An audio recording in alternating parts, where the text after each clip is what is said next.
My family's like members of the Black Panther Party. I was always very proud to be Ethiopian. Like my father just instilled that in us. For me, making music is about finding the deeply personal parts of my reflections on life. When I arrived here, I wanted to stay over and over, and there was nothing about it that felt like punishment for me. We like to dance, you know, we need drums. We're African. I'm like, no, it's so deep. No, you have a nice voice, but go back and work on this. Do you incorporate your cultural heritage into your life? It was very spiritual. It brought me closer to God and closer to my purpose with music. If I'm just making people more depressed, then I'm not doing my job. I love producing because it's very attention to detail.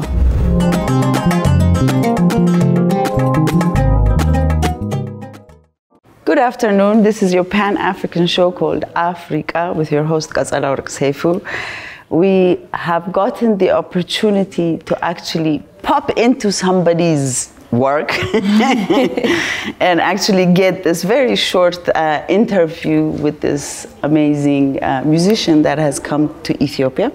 If you could please introduce yourself. Okay, my name is Mereba, Marian Mereba. And I'm a singer-songwriter, producer, and yeah.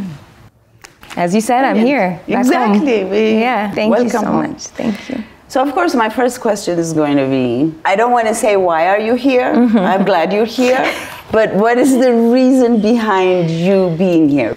My father's born and raised here. My father's from here. So I've come back a few times to spend time with my family and just learn more about where I come from, being American and being disconnected from home for so much of my life.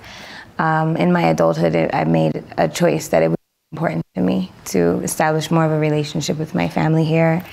And so this time is the first time I'm coming here to actually work and do my work that I do and that I've been doing for years as a musician here. So I'm making a music video here.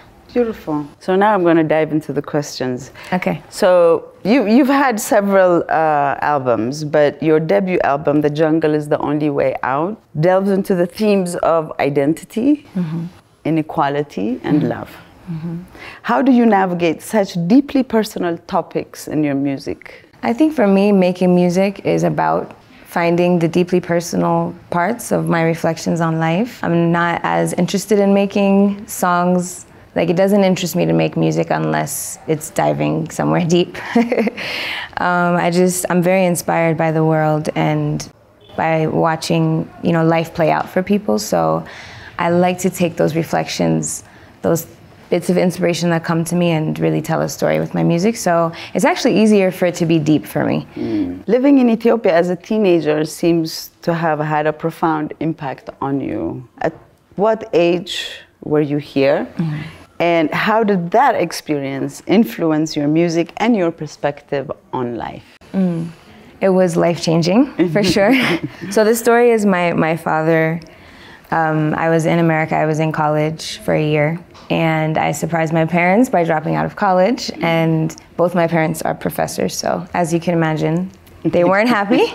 And so my dad, like a lot of parents do, he sent me back here to kind of just remind me of like, okay, this is what I came from. This is how hard I've been working for our family. And, he just wanted me to have more of an appreciation, I guess, for where we come from and for what I represent and for who is, for the reasons why you push forward in life and go back to school or whatever it was. Like, he just wanted me to be more focused. So he sent me here. It was supposed to be for 3 weeks. I was here for almost a year because... Was that by choice? Yes. I did not want to leave. So I spent almost a year here. And then when I went back home, I did end up going back to school and finishing school. But it was interesting just when you've lived away from your people and from your culture. I grew up in places where me and my family might be the only people around that look like us, that act like us, So it was like a feeling of becoming whole, definitely. It was a feeling of looking at my family and seeing myself in my family for the first time from my dad's side. And it was very spiritual. It brought me closer to God and closer to my purpose with music. And I always loved music before that, but I think after living here, I felt more of a responsibility to do something empowering, make music that has an intention behind it, and just keep my people in mind as I move through life. So yeah, it was life-changing. Beautiful. Yeah. As you mentioned, you had professors as parents. Yeah. Which also, I guess, involved that you moved a lot because they moved. Yeah. So your upbringing involved frequent moves due to your parents' careers. How did this nomadic lifestyle shape your identity and influence your music? Because I think you've had so many influences in your life. Yeah. And you've used it. Yeah, we moved a few times, not too many, but a few times when I was growing up. And I think it just, you know, it almost reinforced just my independence and you know, it's bittersweet because it was also, I would get close to people and things, and then we'd leave and I'd start again, and you know, it definitely was hard. Every time I had to leave, it was hard.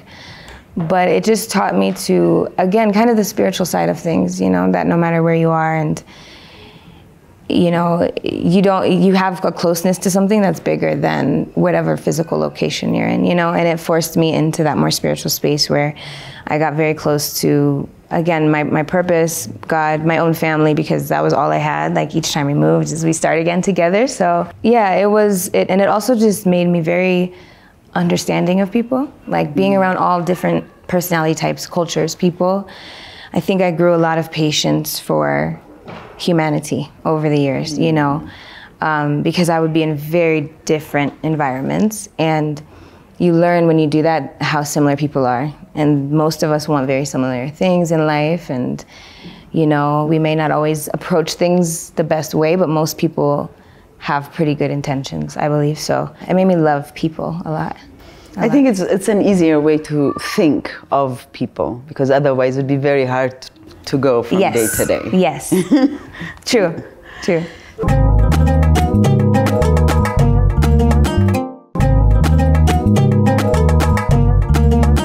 Your music blends R&B, folk, and hip-hop in a unique way.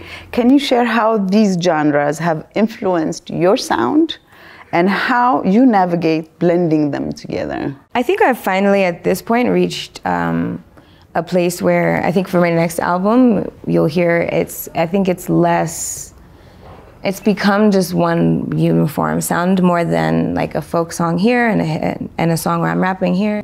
I woke up in a jail cell with no money left for bail, and I write my own rhymes, I wrote my own patterns. An R&B song here. But over the years, I just, again, from just moving around, like the folk music came because I lived in the southern part of America, which is like country and, you know, rural, cows, grass, trees, you know. So I got very into playing guitar and harmonica and writing about, you know, everyday life stories, that sort of thing. And then, you know, I learned about like Asmari and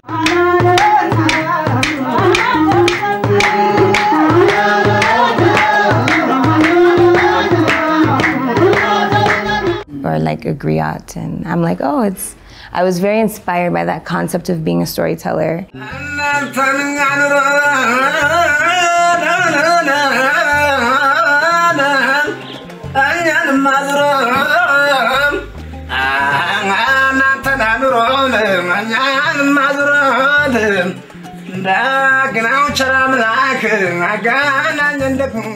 So I became really fascinated, yes, with that whole style of just singing songs about everyday life and singing songs from a very, you know, yeah, I don't know, like personal place. I loved folk music because it was very personal and just one person, one instrument, you know. And then actually when I came here when I was 19, I shared my music with my cousins here, and they were like, yeah, this is kind of boring. Like, they were like, we like to dance, you know, we need drums. We're African. I'm like, no, it's so deep and like serious. And they're like, no, you have a nice voice, but go back and work on this, literally. So I remember the plane ride home. It's a very long plane ride. So the whole plane ride home, I was thinking about that. And I was like, you know, I had taken in life here and stuff, and I was like, I understand what they're saying, and that's when I think the R&B and the hip hop styles came in more. Like I learned how to make beats on my computer and stuff, and I just started blending that folk influence that I always had with more up, you know, things that you can like move to. Yeah. Wow. So now I'm going to take you growing up. Okay. You know, because you're an African American and Yes. an Ethiopian. Yes. So growing up like that, how do you incorporate your cultural heritage into your life as well as obviously your music, which is your life? Yeah, it's interesting. There are some of us, but it's not the most common mix, I would say. Like growing up, I didn't meet a lot of children that were, you know, culturally mixed in the way I was. And, you know, I mean, I guess it has, again, bittersweet. It had its challenges. Like, you know, each space, I'm a little different in both spaces than the other children. So I definitely felt that, but it didn't really bother me that much. I was always very proud to be Ethiopian. Like my father just instilled that in us from early on, you know, explaining our culture, explaining our history. And I think because I look like my father's side a lot, so no one knew, you know, until they meet my mom, like no one assumed that I was half African American, half Ethiopian. So I always just felt very close, even though I was so far away, I always felt very close to this side of my family, but also very close to my mom's side. Like I grew up, my mom comes from a very big family, and my dad, because he was one of the only people in my family that came to America, he became part of her family. And you know, so many cousins, aunts, uncles, and just growing up in a very proud Black American family. My family's like members of the Black Panther Party, you know, business owners, like just independent, strong Black American family. So, I mean, both sides, I was just so proud of both sides, proud to be a part of them. So I have to ask you a question since you just said that. And I usually say African Americans. Yeah. And I've seen around so many things regarding that, Black Americans, African Americans. So what is, and I don't want to say politically correct, because I still feel like I should call them African Americans because they are to me. Yes. But if you could please. Yeah, that's a good question. I don't know when I mean, African American, I think it sounds very formal, I think, for the people being spoken about. I think I respect, I like being called that. I have no issue being called African American, but I don't know. Black American is just what I use more. Yeah. I think Black has turned into such a specific thing for us in America that we have pride in. So even though it's not really politically correct, because we're obviously not Black, but you know, it's correct for our cultural backgrounds, I feel. But either one works. I'm always happy being called African, so it works, yeah. Yeah. So you began writing songs at a young age. What inspires your songwriting process, and how has it evolved during the years? First, it was like crushes on boys when I was 9 and thinking that I was gonna marry them and stuff. That's how I started. I mean, yeah, the first few years would just be little things that happened at school that I would write songs about, you know, drama with my friends, whatever. And then when we moved, going into when I was 13 and we moved into high school, it got more serious because we moved away from where I was from, and I was really sad and lonely, and my music got really deep really fast. I think the more isolated I got, the more I had time to really like think about, what am I writing about? What do I have to say? What's my perspective in life? So I'm also very grateful for that period that was hard, because my whole high school time was really lonely and isolated, and my parents were also going through separation, and it was just, at the time I was not having the best time, but oftentimes that's what makes really amazing art and shows you yourself in a different way. And so I would say that's where my inspiration really started, like in being intentional about writing songs that mean something. And then as I moved through life, everything inspires. Anything, I should say, can inspire me. Like any moment, I love just watching the goodness in people, you know, just love being exchanged, or I don't know how to explain, just the essence of life. It just inspires me, yeah. You know, while you were talking, I thought of something, and that was to the previous question that I had, which was you coming to Ethiopia. Yeah. Now, as an Ethiopian who's lived abroad and came back home, I've heard a lot of that. I've heard a lot of Ethiopians that live abroad. Apparently, when kids go out in a certain way, they send them back home. Yes. So what I'm trying to say is, do you think by bringing or sending their children when they're actually not good is a good idea to learn about their country? Right. Or it also helps to instill something in them? That's a great question. Yeah. I think, I mean, I can only speak from my experience, although I do have some friends who had similar experiences.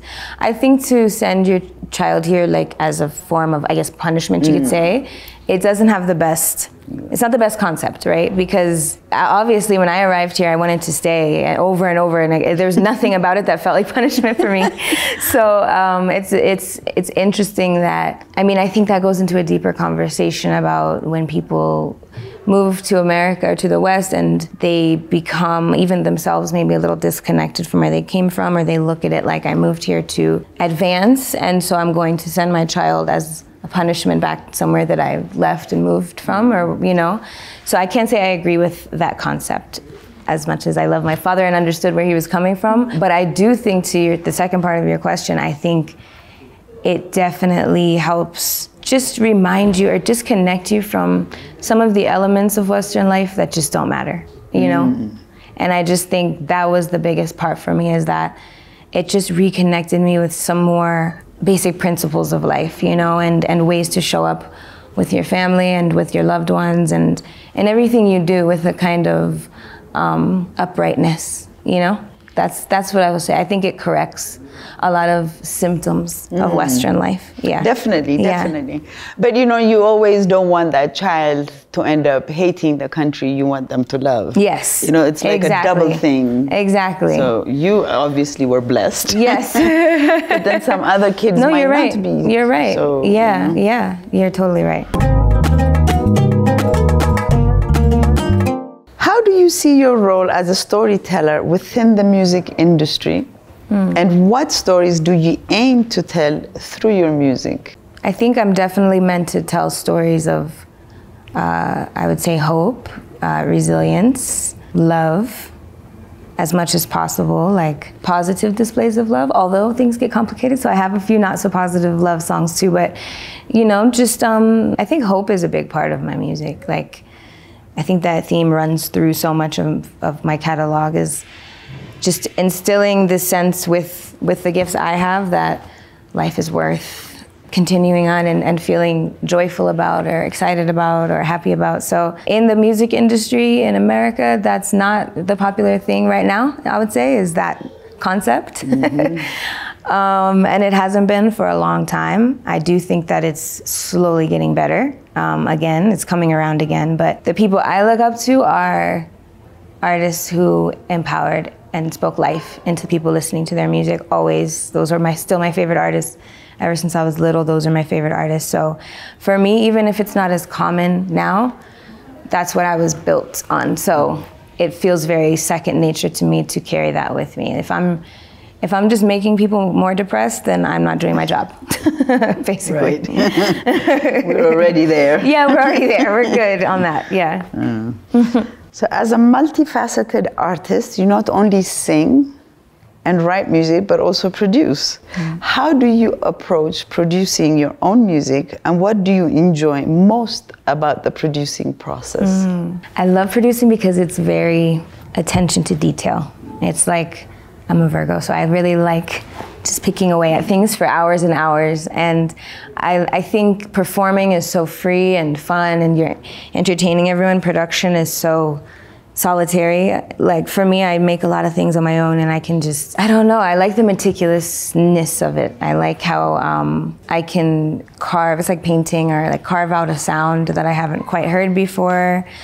For many years, I would try to just explain what I was going for to producers. And finally, some of my friends were just like, you play instruments, like, you know what you want, why don't you just learn one of these production programs? And I was like, no, I can't do that. I'm a woman. Honestly, like, women producing is just so rare in the music industry that I just subconsciously told myself I won't be able to do all of that by myself. And I spent a year in front of my computer, and I ended up producing like most of the songs on The Jungle's Only Way Out. And then after that, I got empowered a bit, like, okay, maybe I can really do this. And it's probably, I would say it's up there of my favorite parts of being an artist, is producing music. Brilliant. So your last album, which is called Azeb. Yes. So if you could tell us a little bit about how, I don't want to say why you named it that, but I think I've read somewhere that you had a reasoning behind the labeling of your album. So that's my middle name. So my family here, like my older family here, that's what they call me. Because my first name is Marian in America, but Mariam here, but they just prefer to call me Azeb. So obviously because of that, I have a pretty strong connection because it's like my family name, you know. But growing up, my dad would just, so growing up in America, when I was growing up, now it's better in this way, but getting made fun of for your name was so easy. Like if your name has just any combination of letters that's not normal for them, like, so my name was always, like Azeb was always the thing growing up. So of course as a kid I didn't like it, or I wouldn't tell people my name or whatever, and oftentimes those become the parts of you love the most once you gain a sense of self, you know. So I got it, it was my first tattoo, I got it tattooed on me. My dad actually let me get a tattoo because it was my name. And he would always just explain it to me that it means like a star, basically a star in the sky. And, you know, as I was getting more into music, he's like, I knew that you would be a star, and I named you this for that reason. But once my father passed, it became more like a name that connected me to my father, you know, and to his idea of me being this guiding light. He used to tell me that, I have an older brother, so he'd tell me, you know, your brother made me a father, but you made me a man. Like the idea of having a daughter and what it does. And he would always tell me that I was like his guiding light, you know, and a reason for him to like man up. So I just took that concept of it being a light in the sky that helps you find your way. And that's pretty much the Azeb concept. Beautiful. So this is going to be my last question. Okay. Looking ahead, what are your inspirations for your musical career, and what projects are you currently working on? I'm very inspired in my career now. I think I also became a mom in the last few years. I think having my son, it just ignited something new in me, a new inspiration, a new connection back to that kid version of me that was just so excited about everything in life. And I just dream of being like a legacy artist, an artist that's around for a long time, that has a very distinct mission and execution of how I communicate with the world. So I think I'm on that track, and I'm just always praying to stay inspired and stay pure with my intentions behind music, because the industry is weird, and I just try my best to stay around it, you know, as close as I have to be, and just a little outside of it. Yeah, right. So yes, I mean, a lifetime artist, many albums, visual projects, hopefully like scoring films, those sorts of things. I want to get more into that as a producer. My next album is towards the end of being finished right now, so when I get home I'll be really like focusing on finishing the album. I'm very excited about it. I'm really proud of it, and yeah, this project that I'm doing here, this video for one of the singles for the next album. So yeah, that's what's going on in the near future. Beautiful, beautiful. Thank you very much for giving me this opportunity. Thank you so much for having me. To talk to you. Thank you everybody for watching us. This is your Pan-African show called Afreeqa with your host Azeb. Thank you again, Mereba. Thank you. Say goodnight.